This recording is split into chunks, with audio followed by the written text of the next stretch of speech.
नमस्कार मित्रांनो, आपल्या सर्वांचं मनपूर्वक स्वागत आहे। आज आपण पाहणार आहोत आसन करण्यापूर्वी करायचे 8 बेसिक वॉर्मअप एक्सरसाइज। बरेच जण थेट योगासने सुरू करतात, पण वॉर्मअप केल्याने शरीर लवचिक होते, स्नायू तयार होतात, दुखापतीचा धोका कमी होतो आणि आसनांचा पूर्ण लाभ मिळतो। तर चला, कोणताही वेळ न घालवता सुरुवात करूया या 8 सोप्या आणि प्रभावी वॉर्मअप एक्सरसाइजची।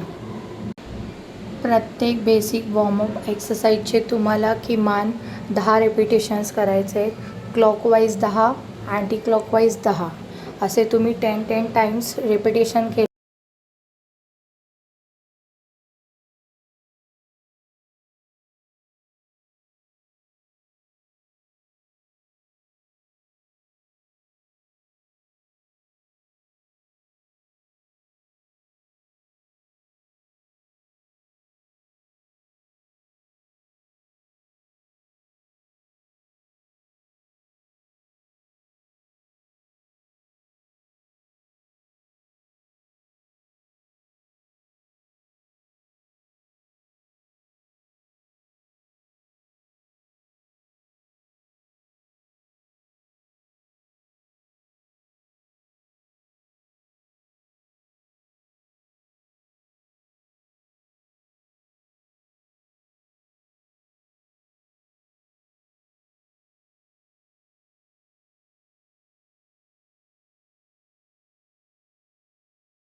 आजचा व्हिडिओ तुम्हाला आवडला असेल तर व्हिडिओला लाईक करा, चॅनलला सबस्क्राईब करा आणि बेल आयकॉन दाबायला विसरू नका। अशाच योग, प्राणायाम आणि आरोग्यविषयक व्हिडिओसाठी आपल्या चॅनलसोबत नक्की जोडलेले राहा। धन्यवाद।